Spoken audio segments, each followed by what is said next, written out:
Hello friends, Ratna study point में आज एक बार फिर से आप सब लोगों का स्वागत है।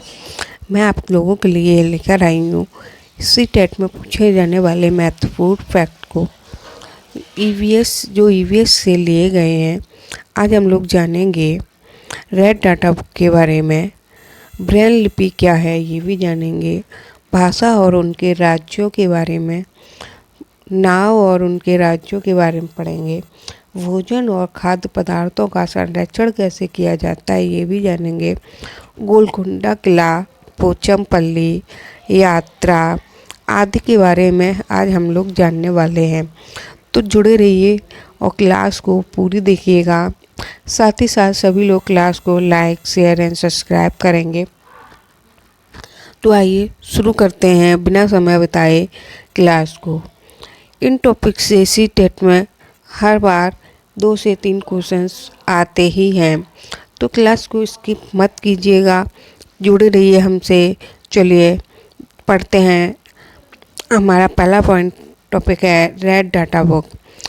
आइए जानते हैं रेड डाटा बुक के बारे में। रेड डाटा बुक का प्रकाशन IUCN द्वारा किया जाता है। IUCN की फुल फॉर्म है international union conservation of nature. इसकी स्थापना 1964 में की गई थी, जब IUCN की स्थापना 5 अक्टूबर 1948 को की गई। IUCN का मुख्यालय इंग्लैंड के स्विट्जरलैंड में अवस्थित है। रेड डाटा बुक के अंतर्गत उन प्रजातियों को रखा जाता है जो विलुप्त हुई चीज़ों को रेड डाटा बुक में रखा जाता है। रेड मतलब जो विलुप्त हो चुकी, जिनका हम लोग आजकल नहीं देख पा रहे हैं, उनको रेड डाटा बुक में रखा जाता है। जैसे कि हमारा गिद्ध हो गया, गौरैया है, ऐसे जीवों को ही हम रेड डाटा बुक में रखते हैं। आइए देखते हैं प्रमुख रोग एनीमिया अक्सर सीटेट में पूछा जाने वाला रोग है। तो एनीमिया के बारे में पढ़ लेंगे हम लोग, क्योंकि ये क्वेश्चन हर बार बनता ही है। एनीमिया यह रोग हीमोग्लोबिन या आयरन की कमी से होता है। एनीमिया होने पर शरीर में खून की कमी हो जाती है। एनीमिया होने पर बच्चे ठीक से नहीं पढ़ पाते और एनीमिया रोग से बचने के लिए अक्सर गुड़, आंवला, हरी सब्जी, पत्तेदार सब्जी खानी चाहिए। एनीमिया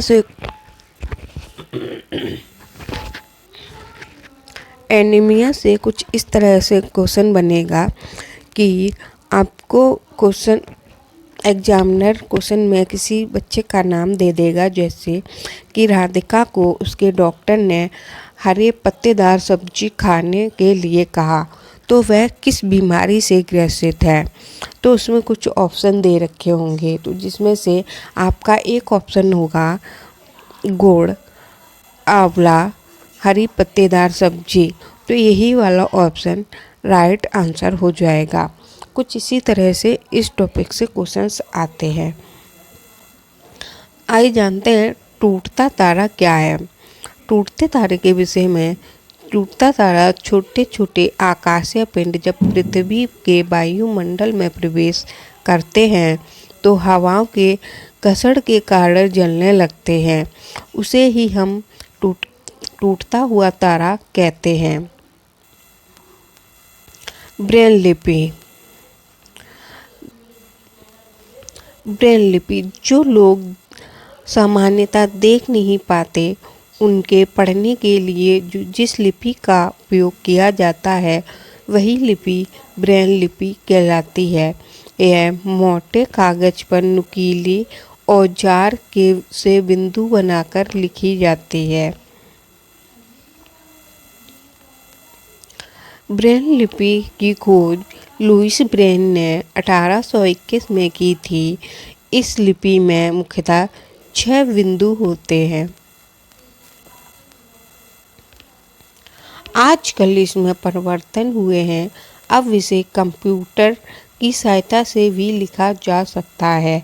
ब्रेल लिपि में गणित व विज्ञान के लिए सामान्य भाषा में कोड होते हैं। तो ये थे ब्रेल लिपि की जानकारी। अब देखते हैं राज्य और उनके भाषा और उनके राज्य। कौन सी भाषा किस राज्य में बोली जाती है, इसके बारे में हम लोग जानते हैं।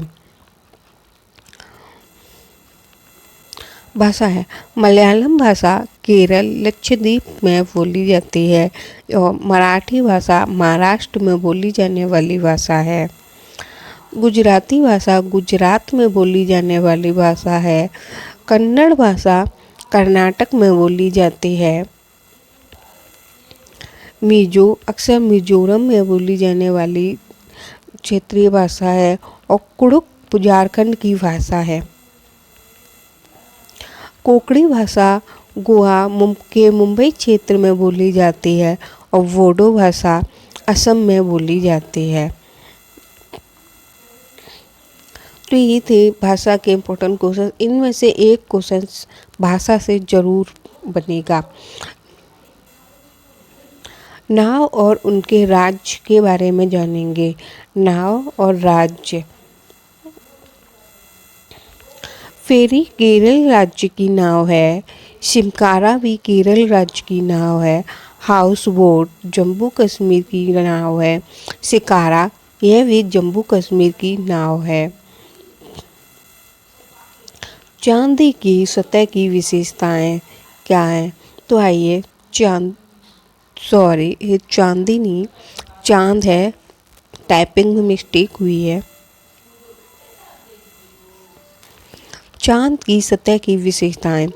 चांद की सतह बहुत कम समतल होती हैं क्योंकि यह गहरे गहरे क्रेटर में पाए जाते हैं।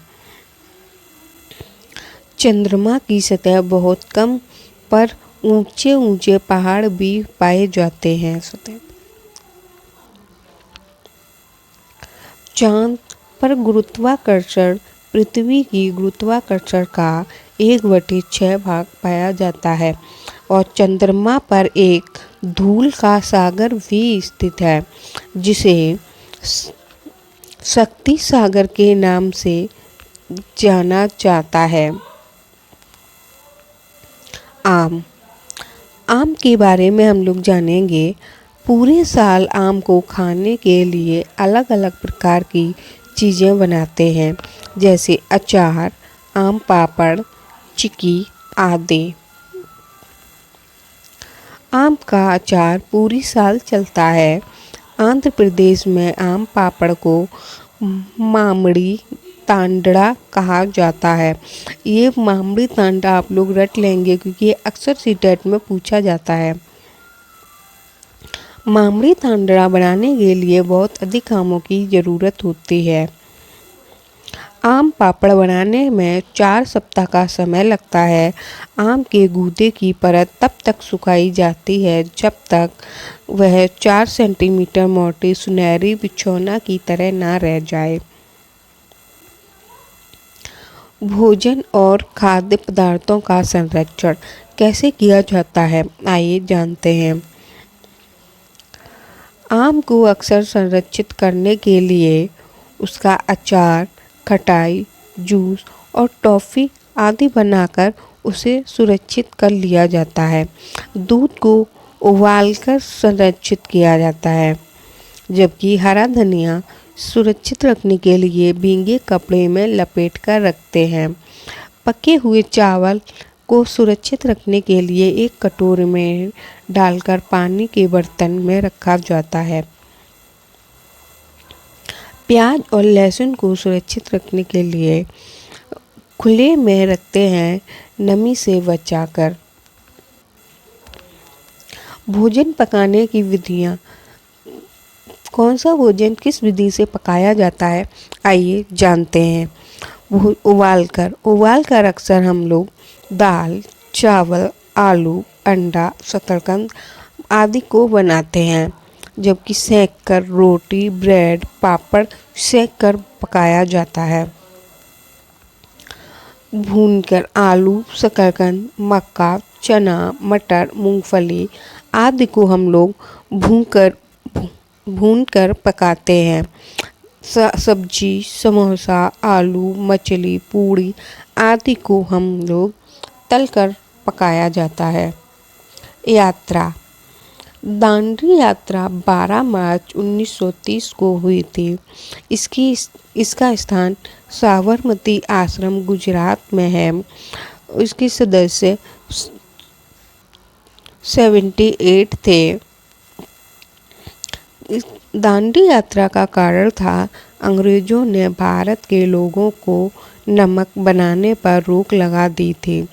उसके विरोध में गांधी जी ने दांडी यात्रा शुरू की थी। 5 अप्रैल 1930 को गांधी जी दांडी पहुँचे और 6 अप्रैल 1930 को नमक कानून तोड़ा था।